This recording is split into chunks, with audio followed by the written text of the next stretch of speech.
Hello, everyone. This is Dr. Roger Paul, and tonight we're going to continue our study with the local universe sons of God. We're in section 5, page 389.5 of the original Urantia book. And let's say a little prayer and we'll get started. Father, thank you for bringing us together tonight that we might study this wonderful revelation you provided for us. We thank you for allowing us to do this in this world rather than waiting for the mansion worlds. We thank you for the opportunity to share it with others that they might learn too and get a little bit advanced. Pray that you open our hearts and minds tonight that we might remember a little bit of it. And keep it in our hearts and souls, trying to do your will in our lives. And that's what we want to do. We thank you. We give you the praise in your son, Michael, Jesus of Nazareth. Amen. Amen. The Urantia sons. Sweetie, you want to take the first paragraph, please? Let me mute.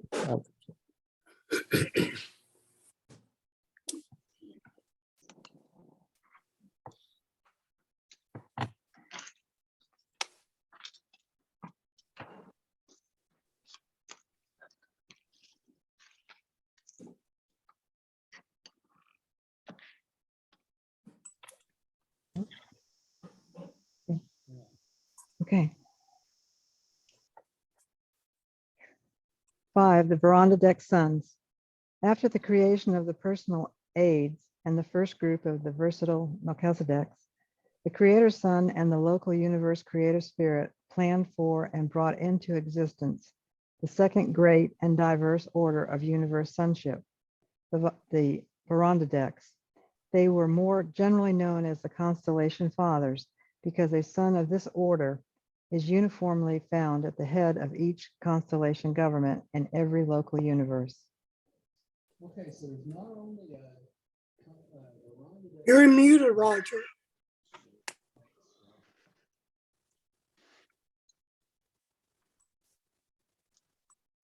There we go. Okay, so the Urantia sons are known as the Constellation Fathers. Not only is there one at the head of every local constellation, but there's 3 of them. All right, there's 3 Urantia sons at each constellation. I think we need to go over here and just kind of review a little bit what the constellation is. If I can get my fingers to work on this pad tonight. Nothing works. Let me try it this way. There we go. Okay. I brought up the paper 43 on the constellations. And the reason I did this is I wanted y'all to see that there's 100 constellations in the local universe. And there's also 100 systems in each local universe. And ours, we actually have, according to the Urantia books, 600 inhabited planets at the writing of the book, and we're number 606 of Satania. All right, so that's where we are, and that means there's 605 planets that came before us in this local system. Okay, and the Urantia sign are basically ahead of this one constellation we're in, and there's 999 more of them in the local universe of Nebadon. All right, so each constellation has 100 systems, and it embraces approximately 100,000 worlds. So each constellation has how many systems? 100 systems. Oh.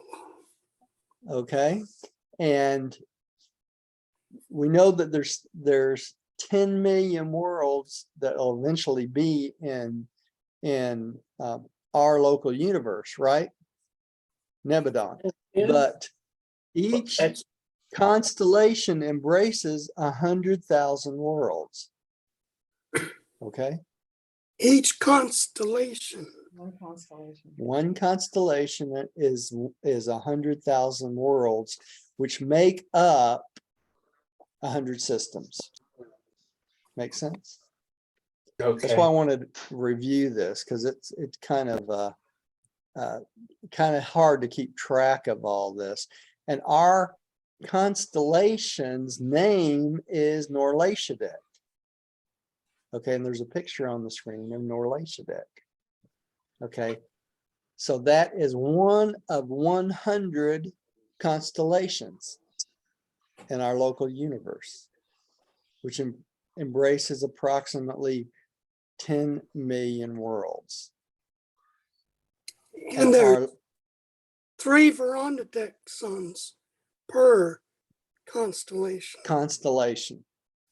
At least 3, because there's always a senior, a junior, and like a one in waiting. Because when they make decisions, all 3 of the constellation fathers have to agree. And if it's something major, they will call in 12 Verandadeck suns to make decisions on major issues. Okay, so I'm sure when Lucifer went into rebellion, then they had a council of 12 Verandadeck suns to discuss the rebellion in our local system, right? Okay, so that's kind of the breakdown. And Urantia is the name of the head of our constellation. And we know that the Garden of Eden is named after what? The constellation Eden. Right, Urantia, that's right. And when the Kalagasha 100 was sent to this planet, before they got here, they sent ahead of them a what? A tree of life. And that tree of life came from the Urantia. So Okay. there's our 3 Verandadeck suns reside on Urantia. Right, that's right. Makes sense? Now, I go ahead to do this with the constellations, because as we talk about this, if you kind of know where they're talking about and what they're talking about, it makes a little more sense to you, right? So we're going to find out here the Verandadecks is the next order of local universe sons of God created after what? The Melchizedeks, right? And after the personal aids. And after the personal aids. Now, we know that the Verandadecks were created by whom? Jesus or Michael and the local universe mother spirit. Only those 2. That makes all these beings dual origin beings, right? Because they became from 2 deities, really. And that's a local universe. I mean, that's our Michael and the local universe mother spirit. All right, let's move on. Rodney, would you take the next one? Yes. The number of Verandadecks varies in each local universe, just 1 million being the recorded number in Nebadon. These suns, like their coordinates, the Melchizedeks, possess no power of reproduction. There exists no known method whereby they can increase their numbers. So if for some reason Michael and the local universe mother spirit felt they needed more Verandadecks, they would have to make that decision themselves because they can't reproduce. All right. Just like the Melchizedeks can't reproduce, okay, after they're all made. And there's 1 million being recorded in Nebadon. And you ask yourself, why would there be so many, right? Well, think of it this way. There has to be at least 3 on each constellation, right? And there are 100 constellations. That's not the only job they have, though. Almost every planet eventually will have at one time or another a Verandadeck observer during the process of their evolution. So if they have to, if we got 10 million planets, a million Verandadex does not seem that unreasonable, does it? Because 10% of them are going to be out on planets pretty much all the time. Because at different periods of evolution, the planets will need this Verandadex observer or a most high. And then when they get closer to light and life, they're no longer required, right? But in the early days, when we're barbaric and we're coming along, this Verandadex observer is there to keep the planetary princes, the Adam and Eves, and anyone having anything to do with the administration of a local planet to keep them in order. Make sense? So what happened? On We our, had a Verandadex observer, but still they will not get in the way of what? Free will. Right? they'll not interfere. They will not interfere. That's right. And all the planetary princes have what? Free will, right? All the beings on the planets have free will. So any being with free will can choose to rebel at any time. Make sense? Another interesting point is the Verandadex, the Lenonondex, the life carriers all have free will also, just like the Melchizedeks. But the Verandadex have never rebelled, right? All right. And Verandadex have free will. Right, they do. Okay. They're kind of the check and balance system of the universe. All right. Jane, would you take the next one, please? Turn your mic on though, Jane. We could hear you better. Are we in the third paragraph?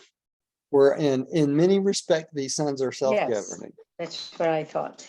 In many respects, these sons are self-governing body as individuals and as groups. Even as a whole, they are largely self-determinative, much as are the Melchizedeks, but Verandadex do not function through such a wide range of activities. They do not equal their Melchizedek brethren in brilliant versatility, but they are even more reliable and efficient as rulers and far-seeing administrators. Neither are they quite the administrative peers of their subordinates, the Lenondadex, system sovereigns, but they excel all orders of universe sonship in stability of purpose and in divinity of judgment. Now you see how they are, that each type of son has a specialty, doesn't it? Right? Mm-hmm. So the Verandadex are more administrators and judgmental in divinity type things. So that's why they call them the most highs. They're better in administration and making judgment decisions about the local universes and or the local systems and the planets. That's what they do best. Where the Lenonondex sons make better system sovereigns and planetary princes. Okay, and that's the pecking order. But you got to remember that the Lenonondex are technically under what? The Verandadex, right? In the order. Just like the most highs or the Verandadex technically are under whom? The Melchizedek. That's right. It's the pecking order of divinity. Okay. It's kind of military-like, isn't it? It really is. It really is. Like you'd have, you know, in the Navy, you have a captain, you'd have a lieutenant. I can't even remember anyone. It's pretty bad. And each one of them would have the guys that respond to them. That's right. Each one of them have the guys that respond and their staff, right? And, so yeah. The Verandadex would have specialized beings that is part of their staff that helps them get things done that they don't even tell us about. That's part of the personnel that they don't deem it necessary. We know we may run into them when we get to the constellation headquarters, but they don't think it's important for us to know for this revelation. There's only so many things they can tell us, right? All right. Gary, would you take the next one, please?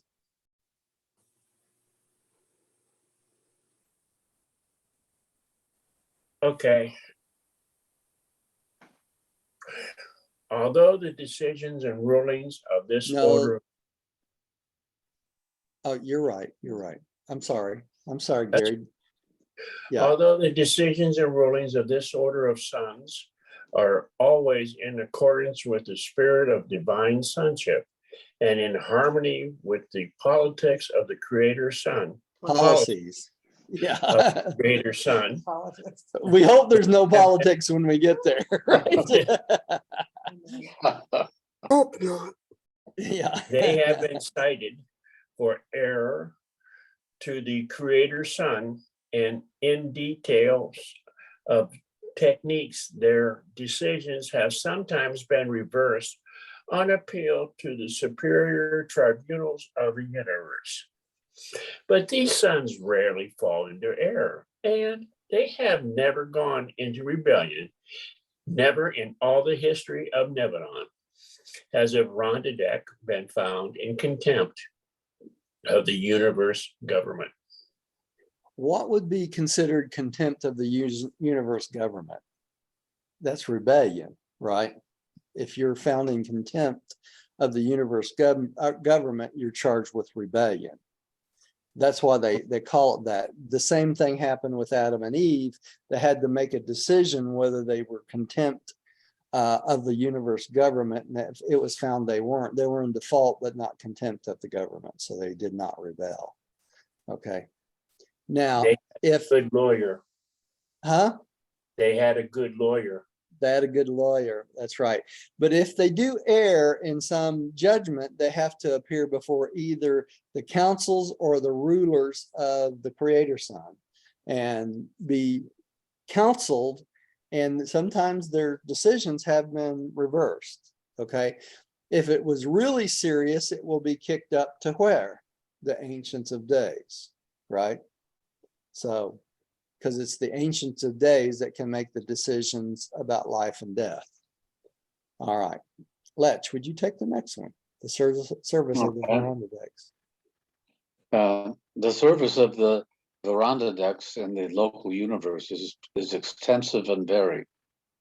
They serve as ambassadors to other universes and as consuls representing constellations within their native universe. Of all orders of local universe sonship, they are the most often entrusted with the full delegation of sovereign powers to be exercised in critical universe situations. That's probably why they're called the Most Highs, right? Because they're usually whatever they say goes, right? They're the highest on the list. All right, Diane, would you take the next one again, please? On those worlds segregated in spiritual darkness, those spheres which have, through rebellion and default, suffered planetary isolation, an observer Verandadek is usually present, pending the restoration of normal status. In certain emergencies, this Most High observer could exercise absolute and arbitrary authority over every celestial being assigned to that planet. It is of record on Salvinton that the Verandadeks have sometimes exercised such authority as most high regions of such planets. And this has also been the true even of inhabited worlds that were untouched by rebellion.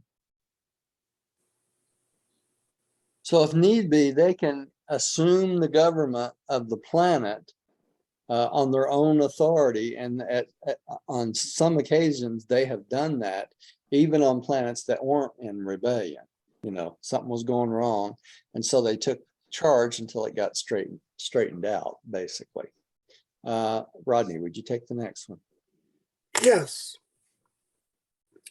Often a core of 12 or more Verandadek sons sits in bank, And bonk, yeah, bonk, bonk, as a yeah. high court of review and appeal concerning special cases involving the status of a planet or a system. But their work more largely pertains to the legislative functions indigenous to the constellation governments. As a result of all these services, the Verondadec sons have become the historians of the local universes. They are personally familiar with all the political struggles and the social upheavals of the inhabited worlds. I bet they got a notebook on our planet. I was Don't gonna Yeah. say, I bet they know all about us. they? Yeah. All right, the Constellation Fathers. Jane, would you take that one, please? Yes, the constellation fathers. At least 3 Verondadeks are assigned to the rulership of each of the 100 constellations of a local universe. These sons are selected by the Creator Son and are commissioned by Gabriel as the Most Highs of the constellations for service during one decamillennium, 10,000 standard years, about 50,000 years of Urantia time. The reigning Most High, the constellation father, has 2 associates, a senior and a junior. At each change of administration, the senior associate becomes the head of the government. The junior assumes the duties of the senior, while the unassigned Verondadeks actually, Yes. Yeah, you got it. resident on Salvington worlds, nominate one of their number as candidate for selection to assume the responsibilities of junior associate. Thus, each of the Most High rulers, in accordance with present policy, has a period of service on the headquarters of a constellation for 3 decamillenniums, about 150,000 Urantia years. So they're not getting in a hurry to do anything. 150,000 of our years is Yes. normally a reign up through the 3 parts, right? So it's interesting they use 10,000 standard years as a decamillennium. And when they say a standard year, they're talking about Salvington time. Okay, so 10,000 standard years would be equal to about 50,000 years of Urantia time. Quite a bit. That's a long time. When you think about it that way, the fact that Jesus was here 2,000 years ago, it was a blink of an eye. Yeah. Yeah. It really was. Wasn't long ago at all. So, and we keep looking for him to come back any minute. Well, he hadn't been gone, but, a short period of time to them anyway, to what they consider time. Yeah. Right. All right. Gary, would you take the next one?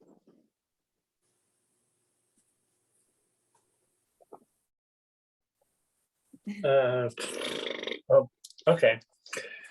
The 100 constellation fathers, the actual presiding heads of the constellation governments, constitute the supreme advisory cabinet of the Creator's Son.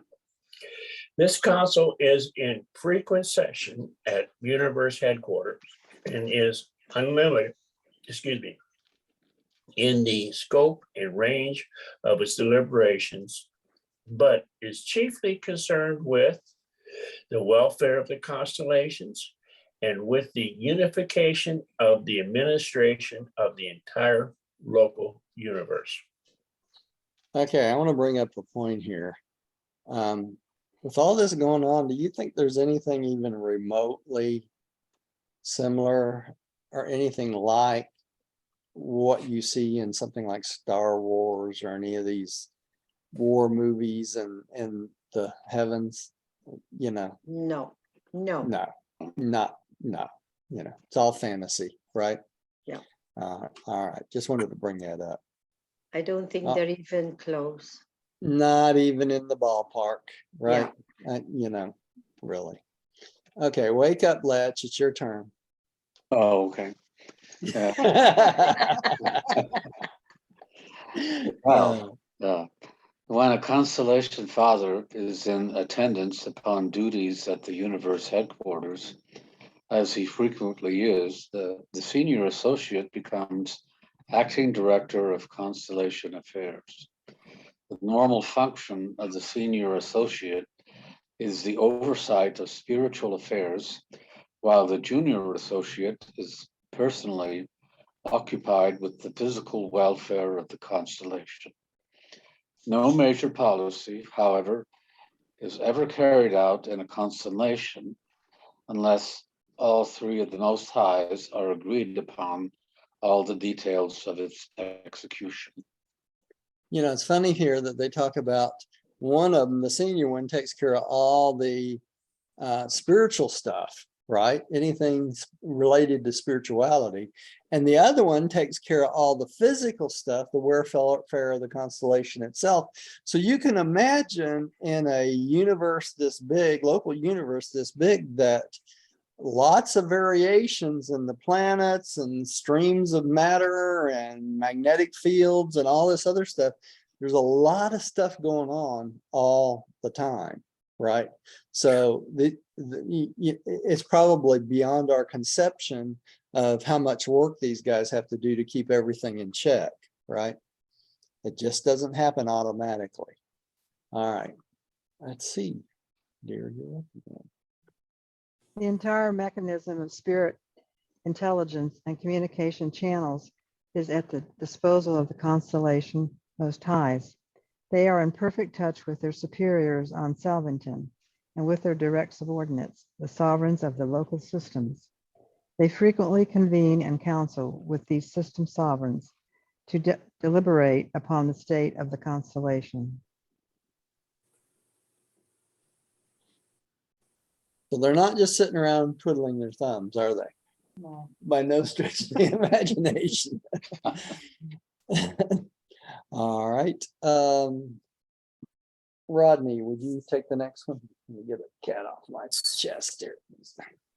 Okay. The Most Highs surround themselves with a corps of counselors, which varies in number and personnel from time to time in accordance with the presence of the various groups at constellation headquarters, and also as the local requirements vary. During times of stress, they may ask for and will quickly receive additional sons of the Verandadek order to assist with the administrative work. Norlacia deck, your own constellation, is at present administered by 12 Verandadek sons. So we got lots of help, don't we, in our local constellation, right? So they can ask for help in a heartbeat. Okay, the Verandadek worlds. Who are they referring to, Roger, for the Most Highs? The Verandadek sons. Are they deity? They're deities.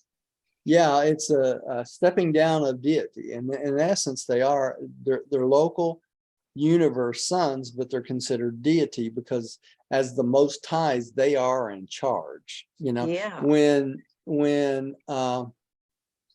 Remember when Melchizedek came to the planet, he came under the authority of the Most Highs. Remember that?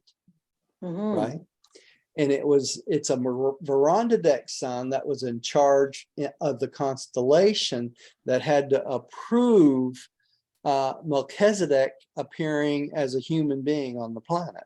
So he came representing El Elyon, or the Most Highs, he said, right? Yes. So that's the highest deity of the constellation, right? Only beings above them is the Melchizedek fathers, the Melchizedek father and The Michael. Danos. Where do the No. Danos fit in? No, they are super Super universe universe. fra- Yeah. sons, right? They So- they do not have administrative authority, right? Yeah.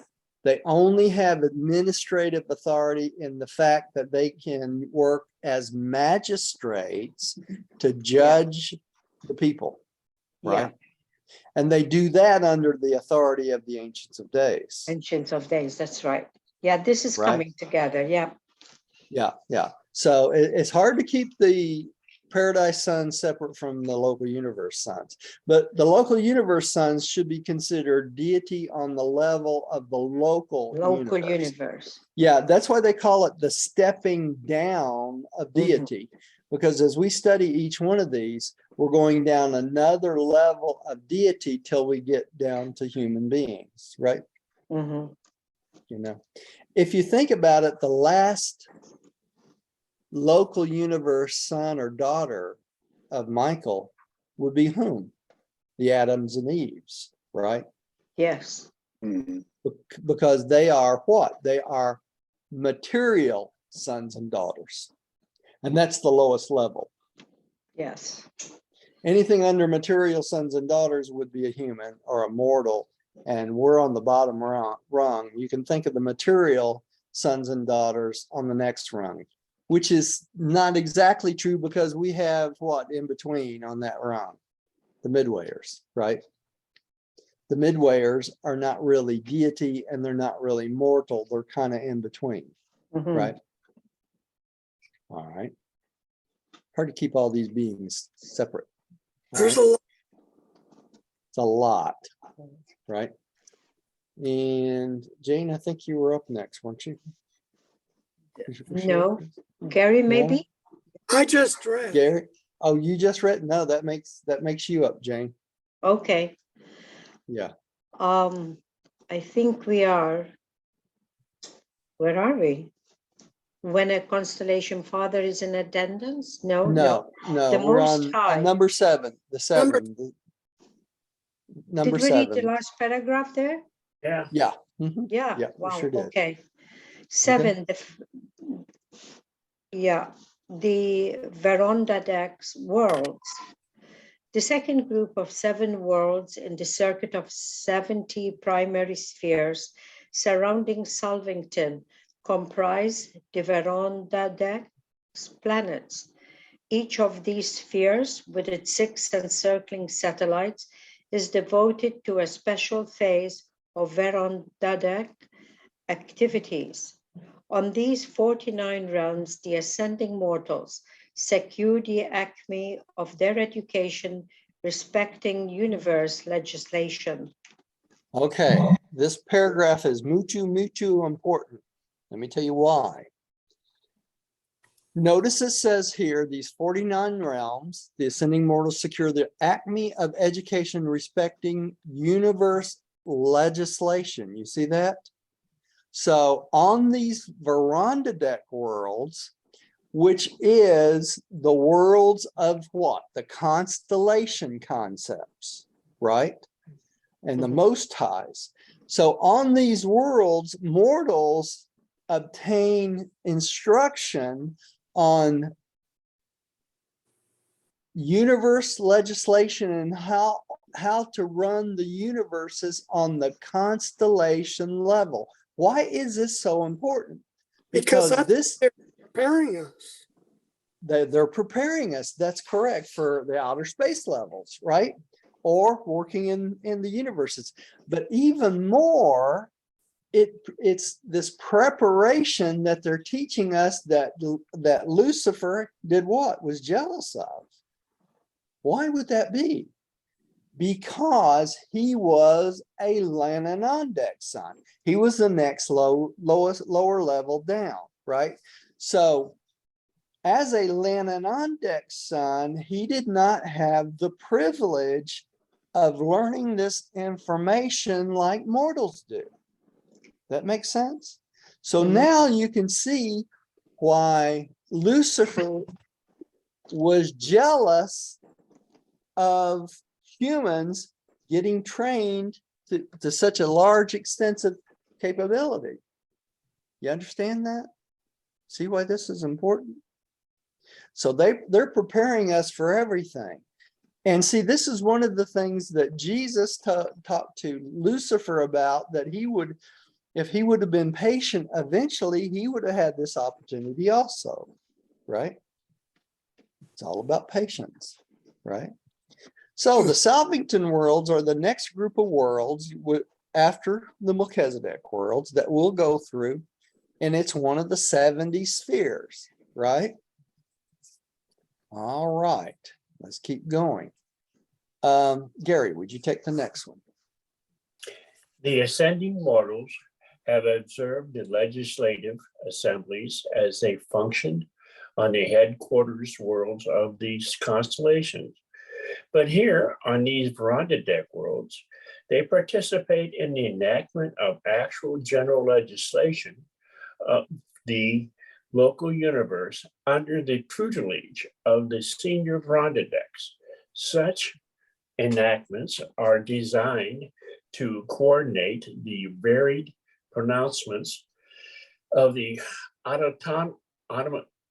Autonomous. Know what the word is? I just can't say it. Autonomous. Did I say it right? Autonomous. Close enough. Assemblies of the Close enough. constellations.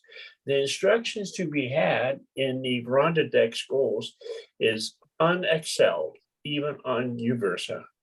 This training is progressive, extending from the first sphere with supplemental work on its 6 satellites on up through the remaining 6 primary spheres and their associated satellite groups. Okay, so that's what we're going to be doing on these Verandadek worlds. You can see a picture of these right there. And we'll learn about general legislation, and they'll train us on how to make the legislation and how it's enacted, preparing us for going out and doing the same thing somewhere else, right? All right. Letch, would you take the next one, please? Okay. The ascending pilgrims will be introduced to numerous new activities on these worlds of study and practical work. We are not forbidden to undertake the revelation of these new and undreamed of pursuits, but we despair of being able to portray these undertakings to the material mind of mortal beings. We are without words to convey the meanings of these supernal activities, and there are no analogous human engagements which might be utilized as illustrations of these new occupations of the ascending mortals as they pursue their studies on these 49 worlds. And many other activities, not a part of the ascendant regime, are centered on these Verandadek worlds of the Salvington circuit. Okay, so like trying to teach an ant what goes on in the mortal life, that's probably what they're talking about. They're trying to explain to us, we're the ants, and we have no concept of what they're talking about, right? So it's hard for them to explain what we're going to be doing there. All right, so we'll have to wait and see, as they say. All right, section 8, the Lananondex sons. Remember, the Lananondex sons are the ones that become system sovereigns and planetary princes, and this is the order of Lucifer, Satan, and Caligasta, right? All right. They're the ones just above us. Yeah, they're above us. That's right, just above us. All right. There's us, midwayers, Lananondex. Well, actually, there's us, midwayers, life carriers. Well, actually material sons and daughters, then life carriers, and then non-dex, right? That's the order. Because the life carriers are above us and the material sons and daughters are above us. That's why the material sons and daughters come down to rule the planet in lieu, well, not in lieu, along with a planetary prince. On a normal planet has a planetary prince first, right? And they'll bring 100 beings with him to train the very barbaric people. After about 500,000 years comes the material son and daughter. That's the Adams and Eves to uplift us, but they take charge of the planet physically as physical beings. Okay, so they're above us too. So really the order is material sons and daughters, planetary princes, right? Life carriers, because the life carriers come before the planetary prince, and the Lananondex and the system sovereigns and the planetary princes, right? They're all above us. Puts us on the bottom of the scale, right? I have a question. Yeah. With the planetary princes, they're involved in our education and rising from barbarism and so on. Makes me wonder, is the evolution of human intelligence moving forward on its own, or is it kind of promulgated by the planetary princes and their staff? Lech, I think it's promulgated by the planetary princes and their staff, because apparently eons and eons of times go by, hundreds of thousands of years, that we stay stagnant, right?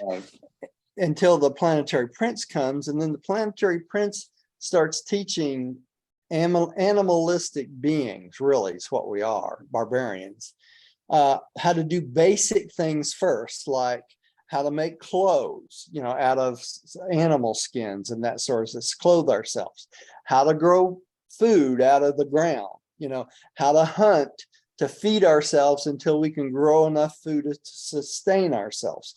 Actually, the process is supposed to be, they teach us to go from hunting and gathering to growing over time, and the idea is to eventually stop eating other animals, right?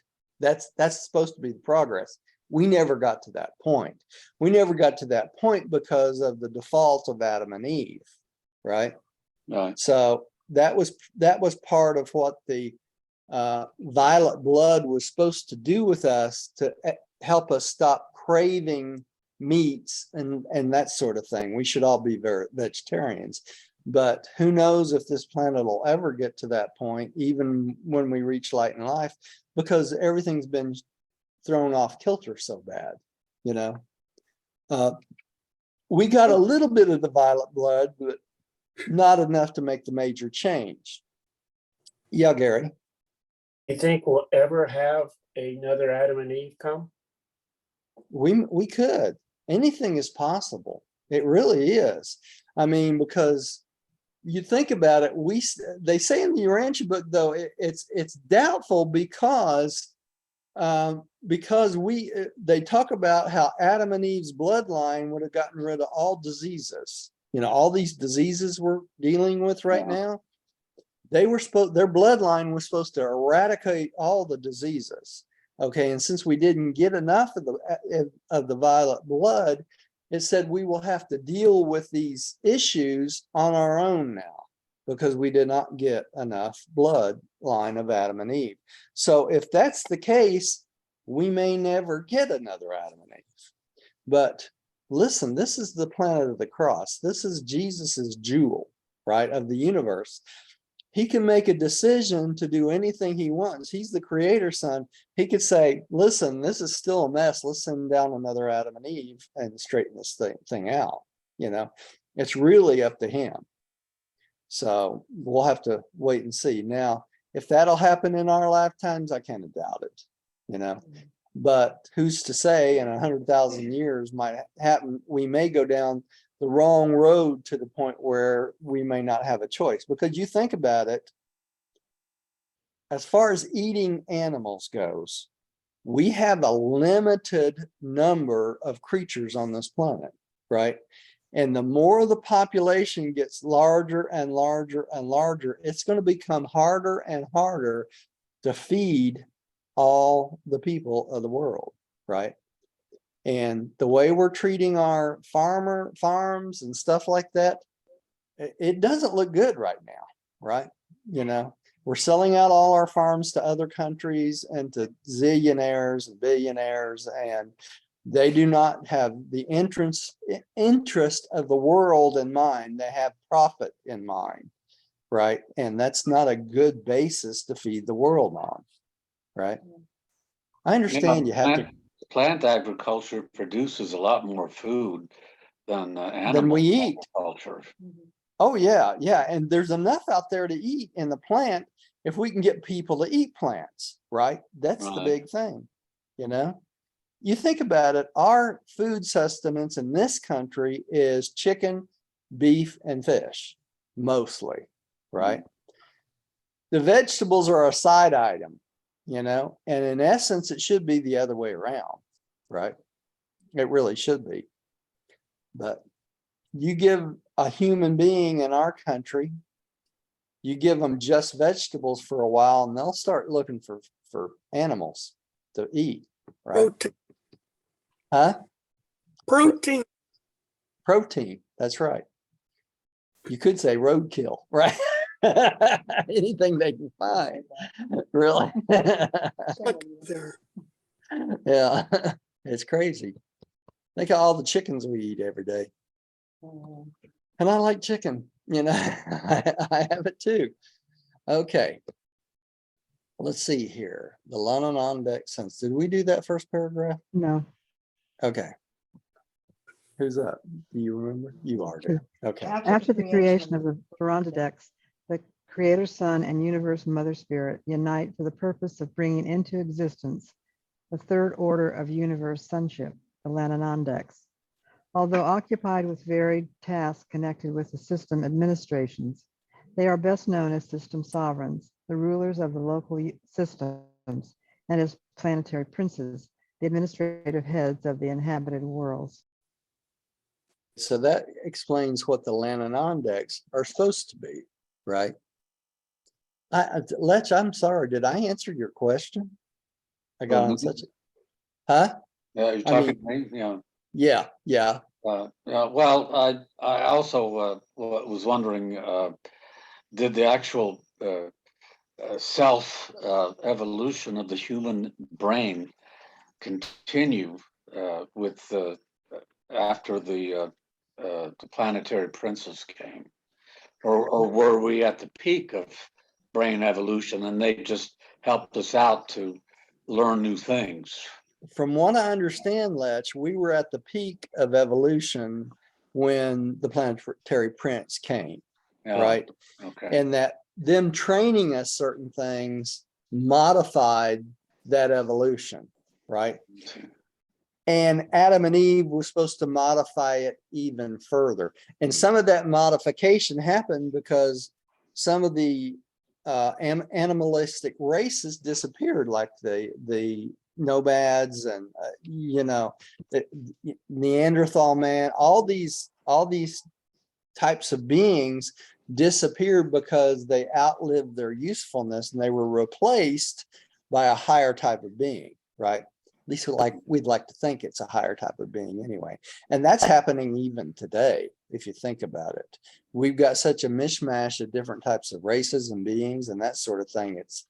You can't say we're just one type of being anymore. We're kind of a Heinz 57 of many potpourri of everything, right? So, okay, Thank so the land, huh? Thank Makes you. sense? I understand now. Yeah. So the Lananondex were brought into existence by the Creator Son and the Creative Mother Spirit, of course, and they became the third order of the universe sunset. They're the third deity step down, right? And they're supposed to be the administrators of the system, the local system, the system sovereigns, and the planetary prince be heads of the inhabited worlds. Now, when they say planetary princes, it's not the same as our concept of kings and princes, not even close. Okay, so don't make that mistake that a planetary prince is supposed to be like a king or a prince that comes into existence. These are beings that are built and made and trained to be heads of planets, right? So they're not supposed to have much lacking. And here it has the a picture of the Lananondex sons, right? All right. Let's keep going here. We're going to get some of this broken down before we quit tonight. Yeah, Gary. How are we supposed to view these people if we don't view them as kings and princes? I mean, Because they king, don't come in and interfere with our lives because we have free choice. right. So what do they do? Channel us in certain ways, or No, the reason I said they're not like human kings and princes is human kings and princes get in those positions for self-preservation and self-aggrandizement, right? They're greedy, right? They want to own everything. They want to keep everything. They don't want to share anything with anyone or anybody outside their kingdoms, right? And it's all based on greed, really, more than anything else. They're not princes or kings for the good of the people, right? It comes back to what? When we talked about Melchizedek and the trust, they're Yeah. not in their position to maintain a trust. And that's what a leader should be. And that's why the kings and princes and that sort of thing that we had are not an ideal by any stretch of the imagination. And it's hard, and we really should not even compare them to the system sovereigns or the planetary princes because they're not the same animal. A planetary prince should come to the planet for the benefit of the population, right? That's the difference. okay. So the difference is our worldly leaders are selfish son of a guns, and the spiritual leaders are not son of a guns. They are there to do the job for us. For us, they serve. Remember when Jesus said service, service, service, those who would be great about you would be server of all. That is what a planetary prince is supposed to do. Now, when Caligastor rebelled, he did just the opposite, didn't he? He used his own free will to do what he wanted rather than what his job is supposed to be and what the universe wanted him to do, right? And once you understand that, you understand why a misuse of this trust is so devastating to the planet, but also devastating to all those that come after him, right?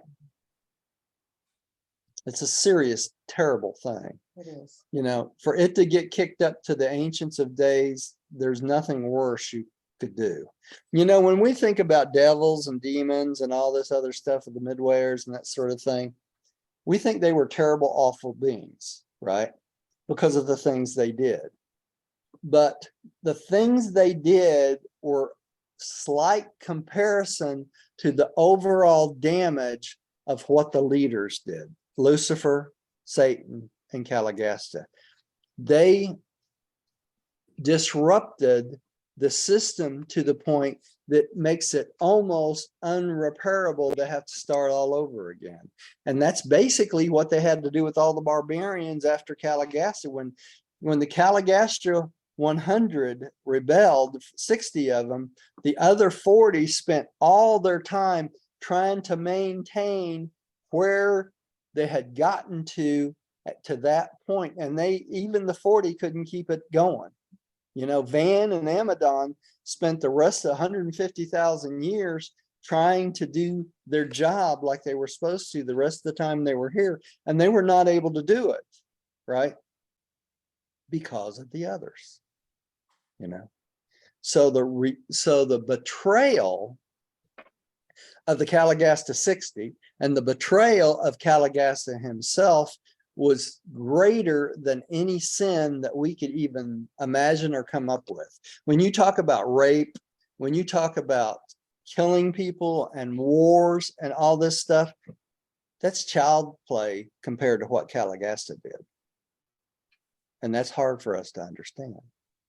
Well, isn't it kind of true that because of their betrayal and our lack of being uplifted, we have these wars, stupid stuff like that? It is So true, Garrett. and attribute to all those deaths to them.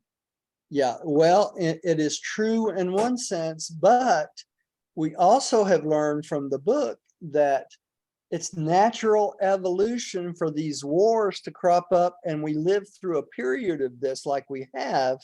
But on this planet, we don't seem to learn our lessons. We have not stopped it. On other planets, they go through a warring period and they learn how to stop, right?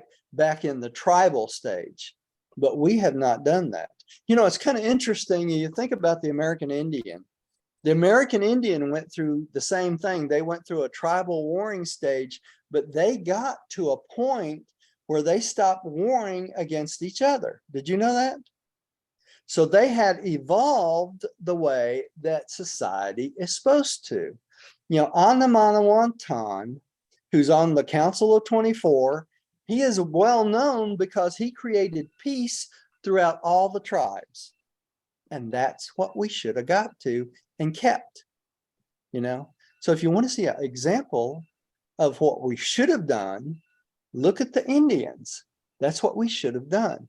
Now, what it is, the white races and the Europeans and Spanish and everybody else do, they come in and sold out all the Indians for gold and land. It comes back to greed again, doesn't it?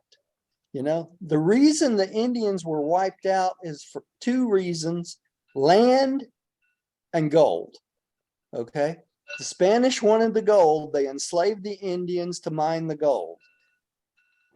Americans came in and enslaved the Indians and killed them off so they could have their land.